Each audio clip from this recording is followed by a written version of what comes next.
आणि युवकांची संख्या आणि युवकांच्या वाट्याला आलेल्या अलीकडच्या काळातल्या बेरोजगारी, त्यांच्यातली स्पर्धा, किंवा रोजगार करायचं असलं तर अर्थसहाय्य वगैरे याच्यातल्या जे अनुभव आहेत त्या मुलांचे, हो ते म्हणजे एकापेक्षा एकाचा वेगळा, एकापेक्षा एकाचा वेगळा असेल. बरोबर. तर तुम्ही कसं त्याच्याशी संपर्कात, भाजप युवा मोर्चाचे सभासद किती झाले, हो कशी मिरवणूक निघाली, कसा जल्लोष होता, यापेक्षा अगदी अगदी यांच्यासाठी काय करायचं डोक्यात आहे? अगदी एका दिवसात कांडी फिरावी अशी कोणाची बरोबर अपेक्षा नाही, बरोबर. पण तरी नाही, तुम्ही प्रश्न अगदी चांगला विचारला आहे.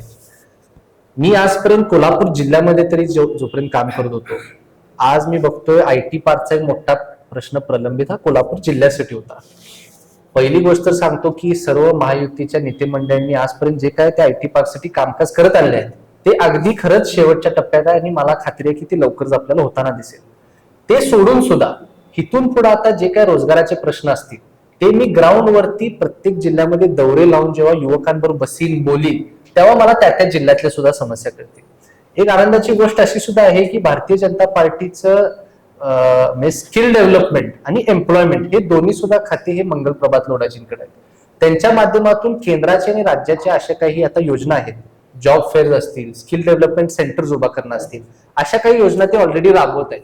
शासन खूप मोठ्या प्रमाणात म्हणजे बऱ्यापैकी 100% खर्च उचलून ते जिल्ह्यामध्ये प्रत्येक ते राबवत आहेत आणि त्यावरती आमचा जास्त भर असणार आहे. कारण रोजगार निर्मिती सुद्धा आज आपण म्हणजे एवढा मोठा राज्य, एवढा मोठा देश, एवढी मोठी लोकसंख्या, परंतु प्रत्येकाला रोजगार जॉब्सच्या माध्यमातूनच मिळणं हे शक्यच नाही, हे कधीच होऊ शकणार नाही. आणि त्याचबरोबर आमचा फोकस हा बिझनेस आणि ऑन्टरप्रिनरशिपवर पण असणार. आज असे अनेक कोर्सेस आहेत की मुलांना बिझनेस कडे कसा वळवायचा किंवा ऑन्टरप्रिनरशिप कडे कसा वळवायचा आम्ही हे सुद्धा बघितलं.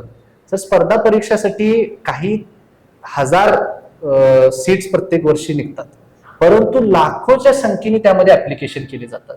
आणि मी जेव्हा त्या मुलांशी मला आठवते जेव्हा बोललो होतो तेव्हा त्यांनी मला सांगितलं तर रिस्क फॅक्टर बद्दल की आम्ही व्यवसायात आलो तर आम्हाला आर्थिक रिस्क एवढा आहे, इथं तर आर्थिक रिस्क तर नाही.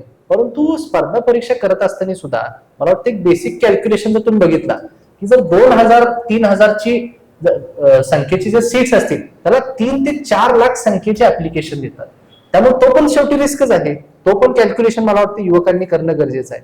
आणि त्यासाठीच आज मुद्रा लोन फायनान्स सारखी योजना असतील किंवा स्टार्टअप इंडिया सारखी योजना असतील, अशा काही योजना जे म्हणजे सेल्फ एम्प्लॉयमेंट, ऑन्टरप्रिनरशिप म्हणजे काय, a person who can create employment for himself, हे ऑन्टरप्रिनरशिपचं लिटरल डेफिनेशन आहे. तर आम्हाला रोजगाराशी निगडीत job fair, skill development centre तर हा एक भाग आहे, पण मुलांना आम्हाला आता ऑन्टरप्रिनरशिप आणि बिझनेसकडे कसं वळवता येईल आणि त्यामध्ये शासकीय योजनांचा वापर कसा करता येईल ह्यावरती आमचा जास्त भर आहे.